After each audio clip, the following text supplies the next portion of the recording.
आइए बच्चों, आज हम विद्युत ऋणात्मकता या जिसको इलेक्ट्रोनेगेटिविटी कहते हैं के बारे में जानते हैं।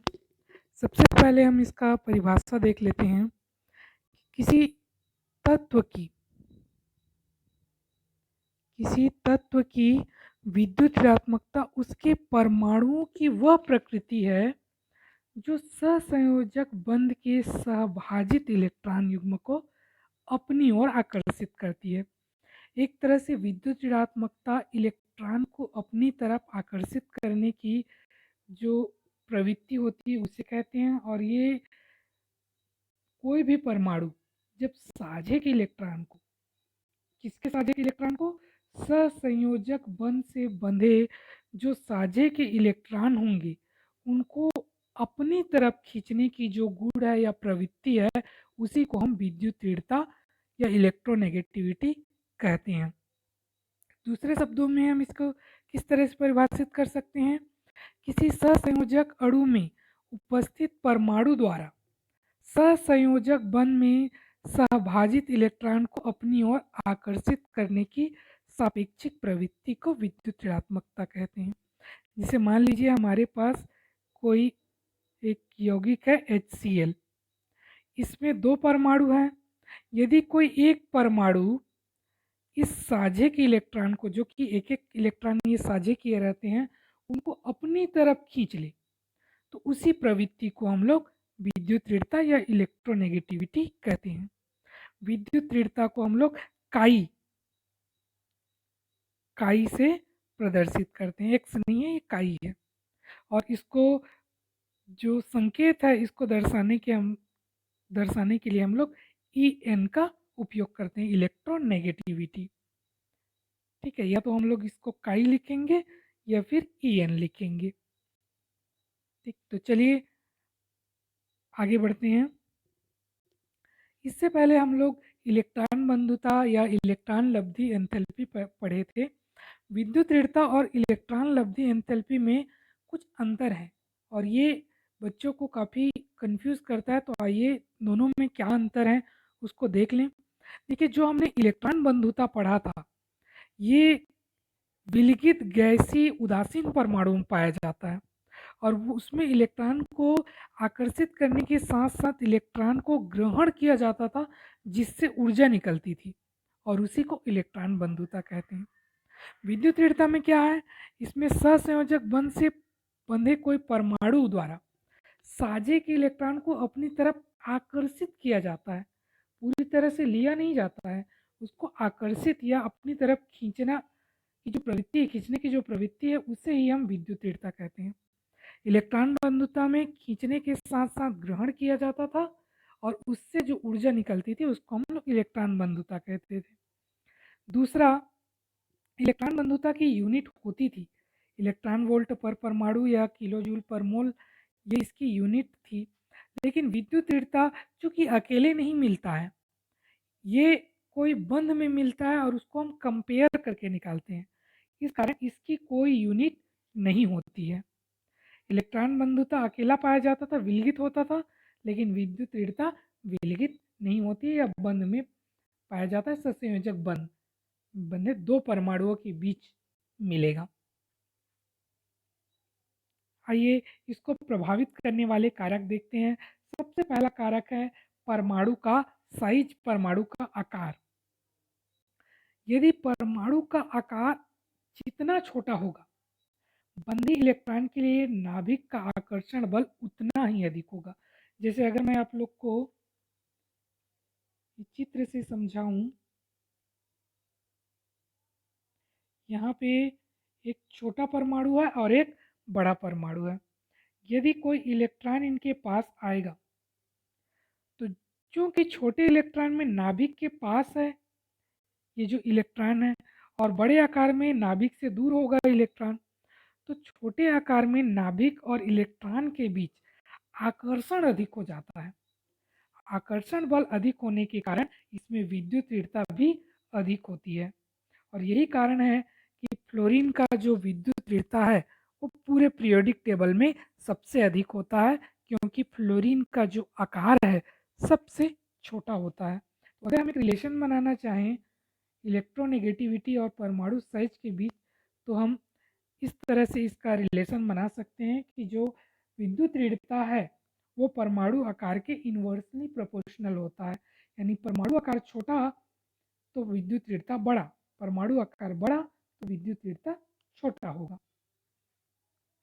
दूसरा प्रभावित करने वाला कारक नाभिकीय आवेश।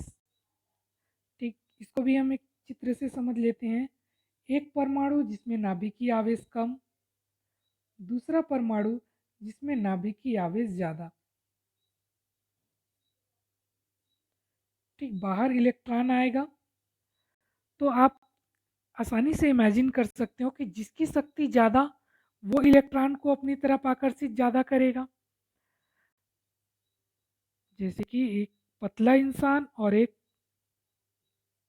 मोटा इंसान, दोनों में अगर हम कंपेयर करें कि इलेक्ट्रॉन को कौन आसानी से खींच पाएगा, तो जाहिर सी बात है जिसकी शक्ति ज़्यादा होगी वो इलेक्ट्रॉन को आसानी से खींच पाएगा। तो हम कह सकते हैं कि जितना ज़्यादा नाभिकीय आवेश होगा, नाभिक और इलेक्ट्रॉन के बीच आकर्षण उतना अधिक होगा और उतना ही उसकी विद्युत ऋणता भी होगी। इन दोनों के बीच अगर हम रिलेशन बनाना चाहें तो इसमें डायरेक्टली प्रोपोर्शनल होता है। यानी नाभिकीय आवेश ज़्यादा तो इलेक्ट्रॉन नेगेटिविटी ज़्यादा, नाभिकीय आवेश कम तो जो विद्युत ऋणता है वो भी कम होगी। नेक्स्ट, आयनों पर ये किस तरह से डिपेंड होता है, तो सबसे पहले देखते हैं केट आयन यानी धन आयन। तो जितना ज़्यादा धन आयन होगा उतने ही ज़्यादा नाभिक और इलेक्ट्रॉन के बीच आकर्षण बढ़ेगा और उतना ही ज़्यादा विद्युत ऋणता होगा। यानी इन दोनों के बीच भी डायरेक्ट प्रोपोर्शनल चिन्ह होगा। जैसे मैं आपको एग्जांपल से समझाऊं, मान लीजिए हमारे पास सोडियम है और सोडियम प्लस है। सोडियम में जो प्रोटॉन की संख्या है वो 11 है, सोडियम प्लस में भी प्रोटॉन की संख्या 11 है, लेकिन सोडियम में इलेक्ट्रॉन की संख्या 11 और सोडियम प्लस में इलेक्ट्रॉन की संख्या 10 है। अब इसको ऐसे समझिए कि 11 लोग मिल करके 11 इंसान को खींच रहे हैं और इस केस में 11 लोग मिल करके 10 इंसान को खींच रहे हैं। तो आप समझ सकते हैं कि जिसमें ज़्यादा लोग कम को खींच रहे हैं वो आसानी से आकर्षित होगा, वो आसानी से खींचा जाएगा। उसी तरह धन आयन की संख्या जितनी बढ़ती जाएगी उतना ही इलेक्ट्रॉन कम होता जाएगा, नाभिकीय आवेश बढ़ेगा और इलेक्ट्रॉन जो है कम होता जाएगा। तो जितना ज़्यादा धन आयन उतना ज़्यादा खींचने की प्रवृत्ति होगी, यानी विद्युत ऋणता उतना ही ज़्यादा होगा। इसका जस्ट उल्टा भी देख लेते हैं। एन आयन की संख्या यानी ऋणायन की संख्या, ऋणायन की संख्या जितनी बढ़ेगी नाभिक और इलेक्ट्रॉन के बीच आकर्षण कम होता जाएगा और विद्युत ऋणता भी कम होती जाएगी। यानी इन दोनों के बीच व्युत्क्रमानुपाती संबंध होगा, ऋणायन की संख्या जितनी ज़्यादा विद्युत ऋणता उतना कम। जैसे इसको हम समझ सकते हैं क्लोरीन के एग्जाम्पल से। क्लोरीन में प्रोटॉन की संख्या क्लोरीन और क्लोरीन माइनस दोनों में 17 होती है, लेकिन क्लोरीन में इलेक्ट्रॉन 17 और क्लोरीन माइनस में इलेक्ट्रॉन 18।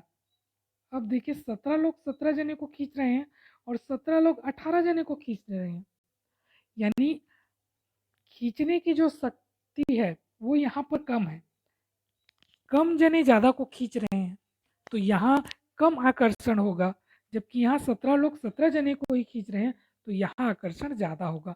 तो जितना ज़्यादा आकर्षण उतनी ज़्यादा इलेक्ट्रोनेगेटिविटी, तो जितना कम ऋणायन उतना ज़्यादा विद्युत ऋणात्मकता और जितना ज़्यादा ऋणायन उतना कम विद्युत ऋणात्मकता।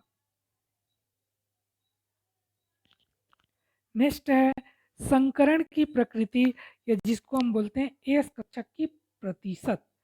यानी जिस संकरण में, संकरण क्या है हम लोग आगे पढ़ेंगे, अभी फिलहाल इतना जान लीजिए कि जिस संकरण में एस कक्षक का प्रतिशत जितना ज़्यादा होगा उतना ही नाभिक और इलेक्ट्रॉन के बीच आकर्षण होगा।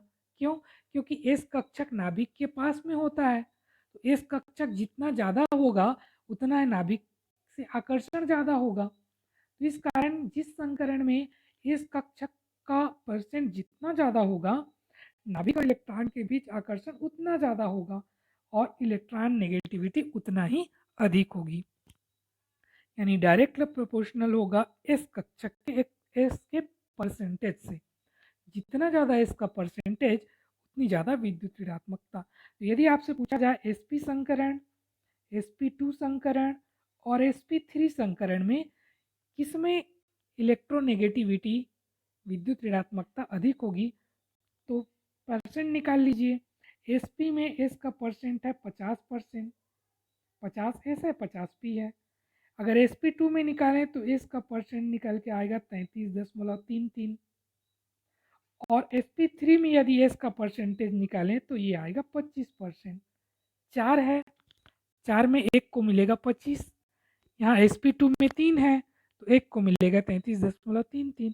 तो सबसे ज़्यादा परसेंटेज है sp में, फिर sp2 में, फिर sp3 में। तो सबसे ज़्यादा विद्युत ऋणता होगा sp में, उसके बाद sp2 में और सबसे कम होगा sp3 में। अंतिम जो प्रभावित करने वाला कारक है वो ऑक्सीकरण संख्या है। तो आप जानते हैं किसी परमाणु में जो ऑक्सीकरण संख्या है वो उसके आयनों को ही प्रदर्शित करता है, यानी जो आयन है वही उसकी ऑक्सीकरण संख्या को प्रदर्शित करती है। तो अगर ऑक्सीकरण संख्या ज़्यादा होगा तो नाभिक और इलेक्ट्रॉन के बीच भी आकर्षण ज़्यादा होगा, इसलिए विद्युत ऋणता भी अधिक होगी, यानी ये भी डायरेक्टली प्रोपोर्शनल होगा।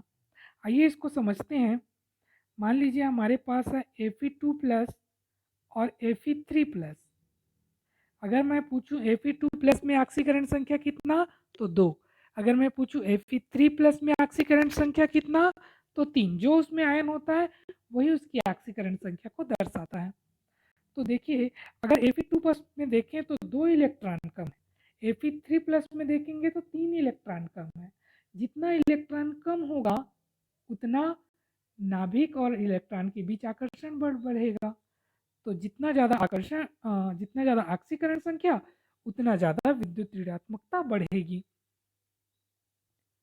कि आवर्त में बाएं से दाएं जाने पर किस तरह का ट्रेंड दर्शाता है विद्युत ऋणात्मकता। तो एक जनरल अगर हम बात करें तो बाएं से दाएं जाने पर नाभिकीय आवेश बढ़ता है। नाभिकीय आवेश बढ़ने से परमाणु का आकार छोटा होता है और परमाणु आकार छोटा होगा, आकर्षण बढ़ेगा, आकर्षण बढ़ेगा तो इलेक्ट्रोनेगेटिविटी भी बढ़ेगी। यानी बाएं से दाएं जाने पर विद्युत ऋणता बढ़ती जाती है। यानी अगर हम कहें कार्बन, नाइट्रोजन, ऑक्सीजन, फ्लोरीन, तो इसमें लगातार ये बढ़ते जाएगा। इसके बाद आता है नियॉन। तो नियॉन सबसे ज़्यादा नहीं होगा क्योंकि नियॉन पूरी तरह से भरा होता है और जो पूरी तरह से भरा होगा वो इलेक्ट्रॉन को खींचना नहीं चाहेगा। तो ये जो हमारा शून्य समूह के तत्व हैं उनका विद्युत ऋणात्मकता शून्य होता है। आगे पढ़ेंगे हम। तो सबसे ज़्यादा जो इलेक्ट्रोनेगेटिविटी होगी पूरे पीरियोडिक टेबल में वो फ्लोरीन की होती है। और बाएं से दाएं जाने पर याद रखिए विद्युत ऋणात्मकता बढ़ती जाती है। समूह में बात कर लें तो ऊपर से नीचे आने पर नाभिकीय आवेश कम या आकार बढ़ता जाता है। आकार बढ़ने से नाभिक और इलेक्ट्रॉन के बीच आकर्षण कम होगा, आकर्षण कम होगा तो इलेक्ट्रोनेगेटिविटी भी कम होती जाएगी। यदि हम बात करें किसी भी ग्रुप में तो आकार बढ़ेगा, आकार बढ़ता जाएगा तो नाभिक और बाह्यतम इलेक्ट्रॉन के बीच की दूरी बढ़ती जाएगी और उनके आकर्षण कम होता जाएगा और इलेक्ट्रोनेगेटिविटी भी कम होती जाएगी। आकर्षण कम यानी इलेक्ट्रोनेगेटिविटी भी कम। तो ऊपर से नीचे आने पर विद्युत ऋणता घटता है, बाएं से दाएं जाने पर विद्युत ऋणता बढ़ता है। हाँ, ये कभी कभी पूछ लिया जाता है कि उत्कृष्ट गैसों की विद्युत ऋणता शून्य होती है क्यों। तो समूह 18 जिसको हम लोग उत्कृष्ट गैस कहते हैं या अक्रिय गैस कहते हैं, उनका जो इलेक्ट्रॉनिक विन्यास है वो पूरी तरह से भरा होता है, स्थायी होता है। इस कारण इनमें इलेक्ट्रॉन को आकर्षित करने की जो क्षमता होती है वो शून्य होती है। इस कारण इनकी विद्युत ऋणात्मकता को हम शून्य मानते हैं। कौन कौन से हैं उत्कृष्ट गैस? तो helium, neon, argon, krypton, xenon और रेडान। ये वो तत्व हैं जो इलेक्ट्रॉन को आकर्षित नहीं करना चाहते हैं। हालांकि अब कुछ कुछ उत्कृष्ट गैस यौगिक भी बनाते हैं, किंतु जनरल से अगर देखा जाए तो ये इलेक्ट्रॉन को आकर्षित करने की इनकी क्षमता पूरी तरह से जीरो होती है। चलिए, अब एक साइंटिस्ट आए थे पॉलिंग, इन्होंने कुछ तत्वों की विद्युत ऋणात्मकता का मान डिसाइड किया था, जिनमें से हमें जो जरूरी होंगे उनका मैं लिख रहा हूँ, और अगर इतना आपको याद हो जाए तो आगे ये बहुत सिंपल हो जाएगा। चलिए, मैं यहाँ पे लिखता हूँ, लिथियम से स्टार्ट करते हैं हम लोग। इसको मैं चेंज कर देता हूँ। Lithium, beryllium, boron, carbon, nitrogen, oxygen और फ्लोरीन। चूँकि इसके बाद है वो शून्य समूह का तत्व है, तो उसका लगभग जीरो मानते हैं हम लोग। अब इसको याद कैसे रखें? चलिए, दूसरा समूह का भी लिख लेते हैं, उसके बाद बताऊंगा मैं। दूसरे समूह में या तीसरे आवर्त में क्या है? पहले आवर्त में हाइड्रोजन है, हीलियम का तो जीरो हो जाएगा। दूसरे आवर्त में, तीसरे आवर्त में sodium, magnesium, aluminium, silicon, phosphorus, sulphur और क्लोरीन। और इस ग्रुप में नीचे आए 17वें ग्रुप में, तो फ्लोरीन, क्लोरीन, ब्रोमीन और आयोडीन। इतना तत्व है जिसका आपको याद हो जाए तो समझिए बात बन जाए। तो आइए इसको हम कैसे याद रखें? तो पूरे पीरियोडिक टेबल में सबसे ज़्यादा होता है फ्लोरीन का, जिसका जो विद्युत ऋणात्मकता का मान है 4 होता है।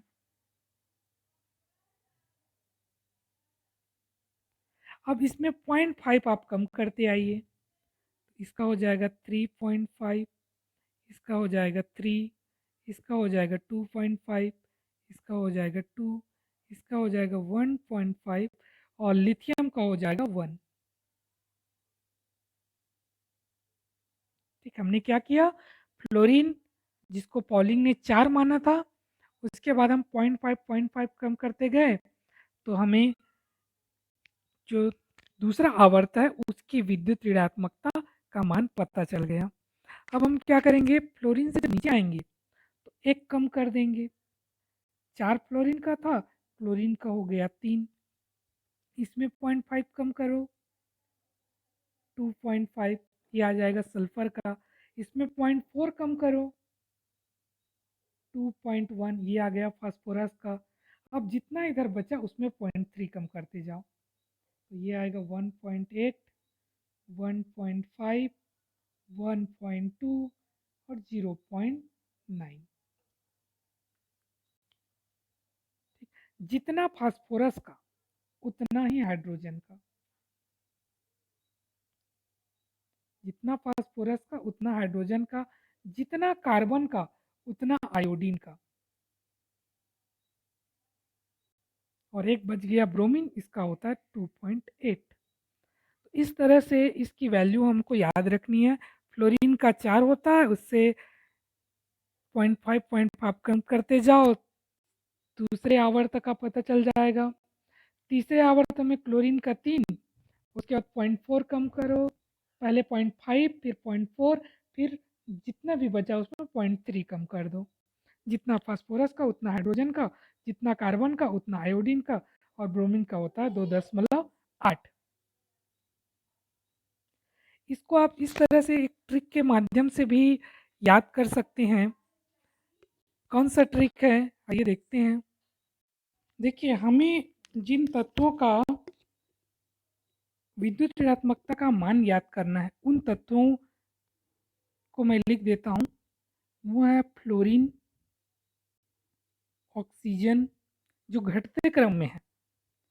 फ्लोरीन, फिर ऑक्सीजन, फिर नाइट्रोजन, फिर क्लोरीन, फिर ब्रोमीन, फिर कार्बन, सल्फर, आयोडीन, फिर फास्फोरस है और हाइड्रोजन। इतने तत्वों को आपको ज़्यादा फोकस करना है और इन तत्वों का विद्युत ऋणात्मकता आपको याद होना है। तो एक ट्रिक के माध्यम से मैं इनको याद करने का तरीका आप लोग को बताऊंगा। एप से आपको याद रखना है फ्रेंड, ओ से ओ ही याद रखो, एन और सी को मिला के न कलची,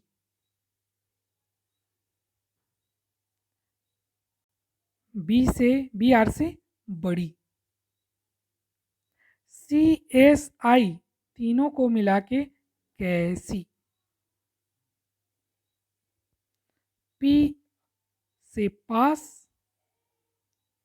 और एच से हुई। अब देखिए हमारा यहाँ पर ट्रिक बन गया। फ्रेंड वो नकलची बड़ी कैसी पास हुई, फ्रेंड वो नकलची बड़ी कैसी पास हुई। अब आप जानते हैं सबसे ज़्यादा होता है फ्लोरीन का, तो यहाँ पर मैं थोड़ा सा इसको बदल लूँ, इसका होगा 4, इसका होगा 3.5। इन दोनों का, क्योंकि नकलची एक ही वर्ड है तो इसमें दो तत्व आ रहे हैं, दोनों का एक ही होगा 3 और 3। ठीक, ब्रोमीन का होगा 2.8, कैसी तीनों मिलकर एक बने हैं तो तीनों का एक होगा 2.5, 2.5, 2.5। बचे दो हैं पास हुई, वो दोनों एक ही होंगे 2.1 और 2.1। तो इस तरह से आप चाहो तो इस ट्रिक के माध्यम से, चाहो तो जो इससे पहले बताया हूँ उस ट्रिक के माध्यम से याद कर सकते हैं। ठीक, ये वही ट्रिक है। आइए आगे बढ़ते हैं। अब इनका प्रभाव देखते हैं, तत्वों के रासायनिक गुण में क्या क्या प्रभाव डालता है विद्युत ऋणात्मकता, उसको देखते हैं।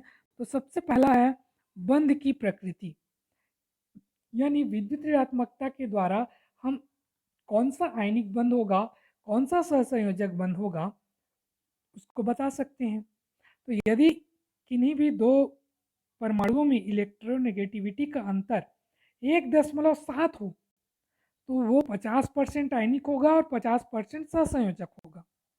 लेकिन यदि दो परमाणुओं के बीच अंतर 1.7 से कम है तो वो सहसंयोजक होगा, और यदि 1.7 से अधिक है तो वो आयनिक होगा। ठीक है, यदि 50% से अधिक होगा तो आयनिक और 50% से कम होगा तो सहसंयोजक। तो आइए इसको एक उदाहरण से समझते हैं, जिसे हमारे पास मान लीजिए HCl है। आप अभी अभी देख रहे हो हाइड्रोजन का कितना होता है 2.1 और क्लोरीन का कितना होता है 3। अगर दोनों का अंतर निकाला जाए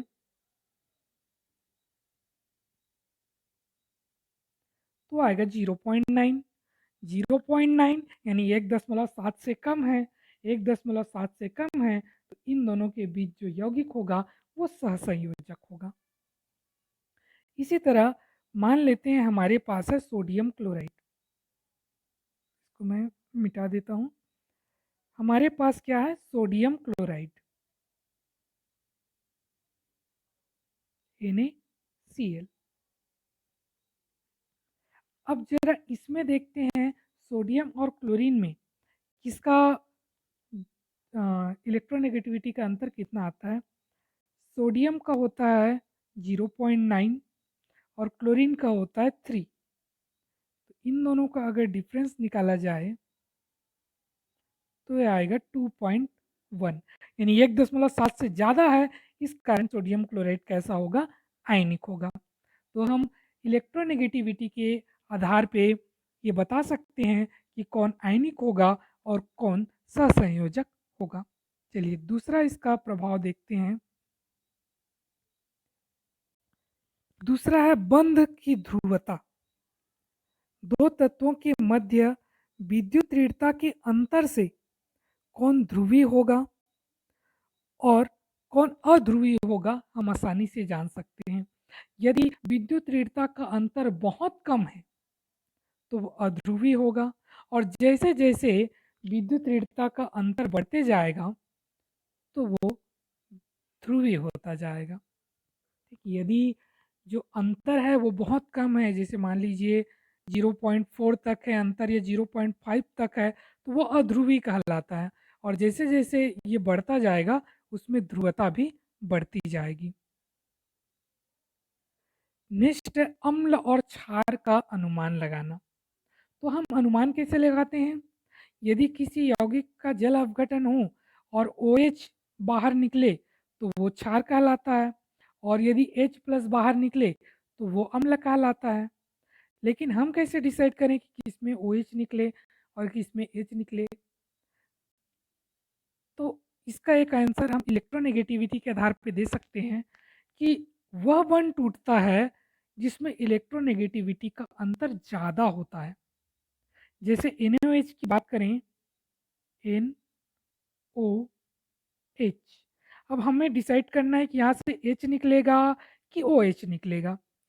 तो ये वाला डिफरेंस और ये वाला डिफरेंस देख लो। हाइड्रोजन का होता है 2.1, ऑक्सीजन का होता है 3.5 और सोडियम का होता है 0.9।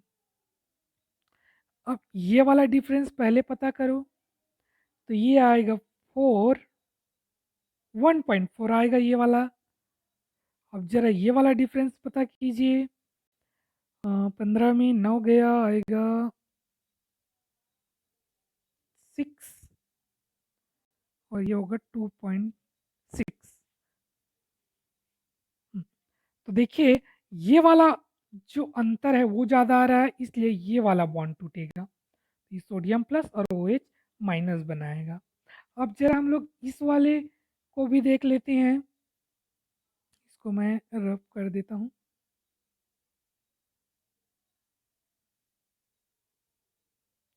जरा NOH को भी देख लेते हैं कि यहाँ पर कौन सा बॉन्ड टूटेगा। तो हाइड्रोजन का 2.1, इसका 3.5 और नाइट्रोजन का होता है 3। देखिए कितना आएगा अंतर। इन दोनों का अंतर अभी अभी हमने निकाला था 1.4 था, और इन दोनों का अंतर आएगा 0.5। तो ये वाला अंतर ज़्यादा है इस बार, इसीलिए यहाँ से ये वाला बॉन्ड टूटेगा, NO माइनस और H प्लस बनेगा। ठीक, तो हम इलेक्ट्रोनेगेटिविटी के आधार पे डिसाइड कर सकते हैं कि कौन सा बॉन्ड टूटेगा और H प्लस बाहर निकलेगा कि OH माइनस बाहर निकलेगा। नेक्स्ट है बंध का स्थायित्व। कभी कभी आपको कंपटीशन एग्जाम में या बोर्ड एग्जाम में भी पूछा जाता है कि इलेक्ट्रोनेगेटिविटी का क्रम क्या होगा या कौन ज़्यादा अधिक विद्युत ऋणी यौगिक है।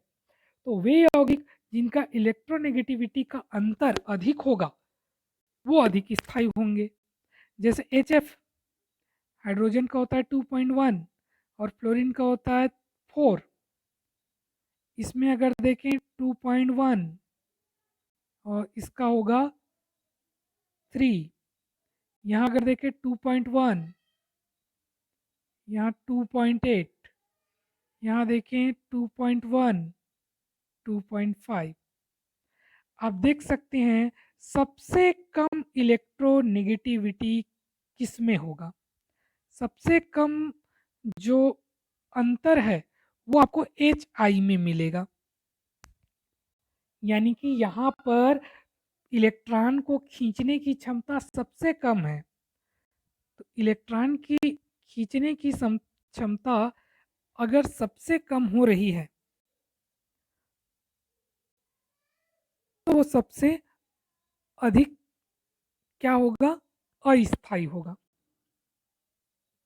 और जिसमें इलेक्ट्रोनेगेटिविटी का अंतर सबसे ज़्यादा है वो सबसे ज़्यादा स्थायी होगा। तो यहाँ पर अगर हम क्रम बनाना चाहें तो क्रम कुछ इस तरह से बनेगी।